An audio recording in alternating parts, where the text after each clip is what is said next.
Hello everyone and welcome to Total War Through the Ages. In this episode we're going to be starting off with another battle for this poor army that has, this is now its third battle in a row, and I kind of goofed and forgot to consolidate the units to make them more normal strength, and as you see there we are outnumbered almost 2-1.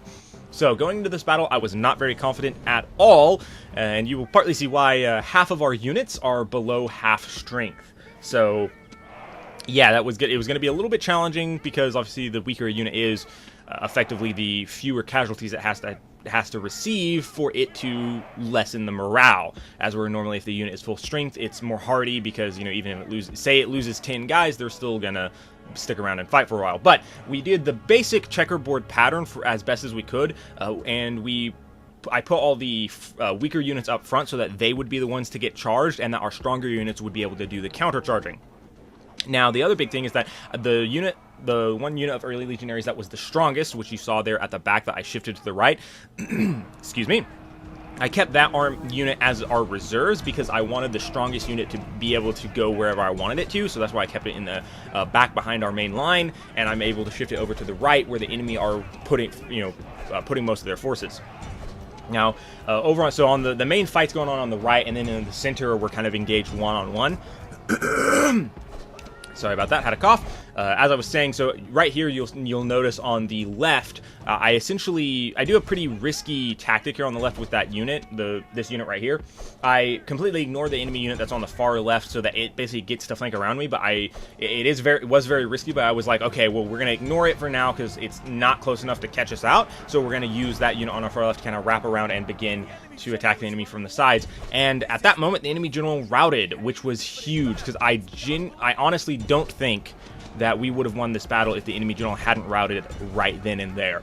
Because as soon as he routs, most of the army starts to rout, and we're able to pull out a victory here. And again, I was really not confident in our abilities to win, despite the fact, I mean, the enemy didn't have very many, if any, heavy infantry. I don't recall. I think they might have had one unit of swordsmen, but I don't think they had any chosen swordsmen, so overall they didn't have that many units, but we do able to pull out a victory. Meanwhile, in Iberia over here, we're able to get our second army involved in the siege, and then we are going to get the heck out of there with the army in the north, because it is really badly damaged, so it needs to come back, and we're going to retrain it up. And we, as you saw there, we had another army moving up to assist it. Now, over here, our faction heir, not the faction leader, but the faction heir actually died, so we now have a new faction heir who is currently at our capital. Now, this was actually really kind of a good thing, or really kind of cool, because our current faction leader is really old, and so that means he'll probably be dead relatively soon, and I kind of, just partly for cinematic reasons, and I thought it would be fun, I wanted our faction leader to be the one to lead the march on Rome. So with our new faction heir, he'll probably be the faction leader by the time we actually get to march on Rome. He's now by our capital, so he'll be able to do that.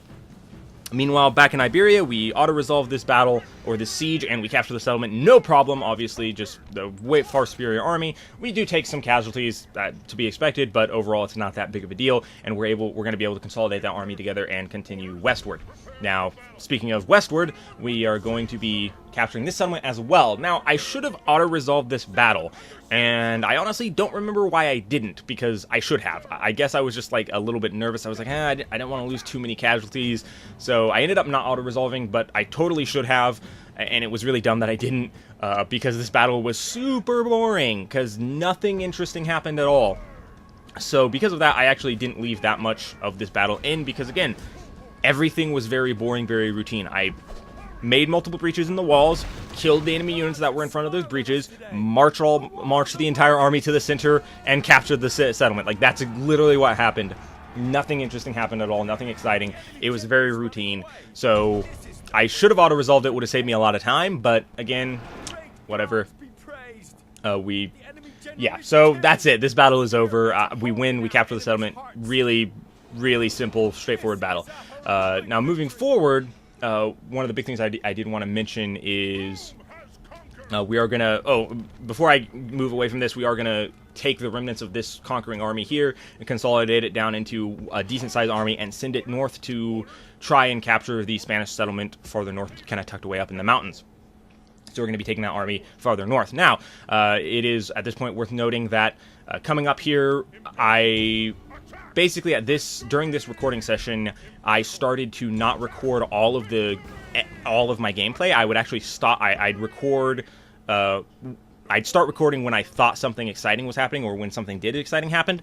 And I'm not going to do this again. So there's going to be the next couple episodes that's going to happen, but I'm going to stop doing that, and I'll explain why momentarily. But there we're going to be constructing some siege equipment for our attack on Rome. Again, the attack on Rome, we don't know when it's going to happen, but it could happen pretty soon now. I've been kind of keeping track of my popularity among the masses, and realistically, we could potentially march on Rome. Well, I mean, obviously, we have to wait until it's a certain level, but it's very close to being that level. And I don't know when exactly, obviously, it'll happen, but I figured it's, I want to be ready when it does. I don't want to, it happens and then, miss our opportunity. So, again, that's why I'm kind of building up these forces, and I'm going to continue to build up this second army here, because, of course, it's going to take more than just one army to be able to capture Rome.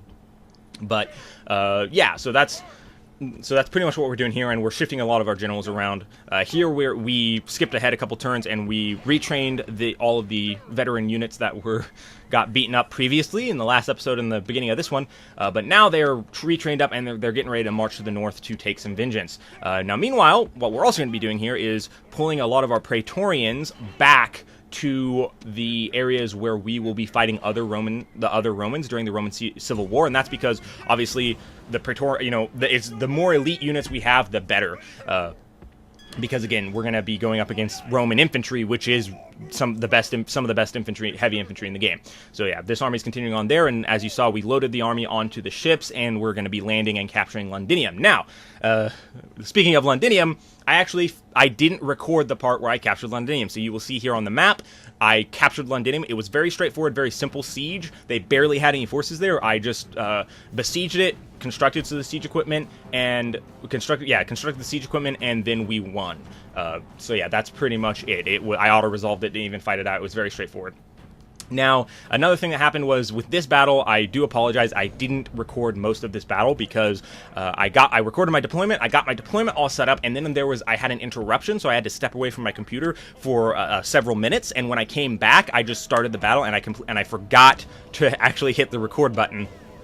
So I didn't record most of this battle. Towards the end of the battle, I did notice, I was like, crap, I haven't been recording this. So I did hit record for the tail end of this battle, and I do have some of those clips here. But again, kind of what I said before, for this recording session, I started not recording everything, and it was just for one recording session. But again, that translates into usually a couple episodes, 3 or 4 episodes. So I do apologize, and I'm not going to be doing that again. I'm going to, because there were some things like the capture of Londinium and stuff like that I failed to capture on video because I didn't record my entire play session. So I'm going to be going back to how I've done it for the rest of the series, where I record everything and then work with that, because again, I was like, well, the goal was I was going to try and do it to save space, as well as it'll make it easier to edit. But again, when I've come back to edit it now, I obviously have missed things. But next episode, we're going to have a big battle against the Spanish, but that's all for this episode. Be sure to check back every Monday, Wednesday, Friday, and Saturday, almost missed a day, for more Total War Through the Ages. And as always, thanks for watching.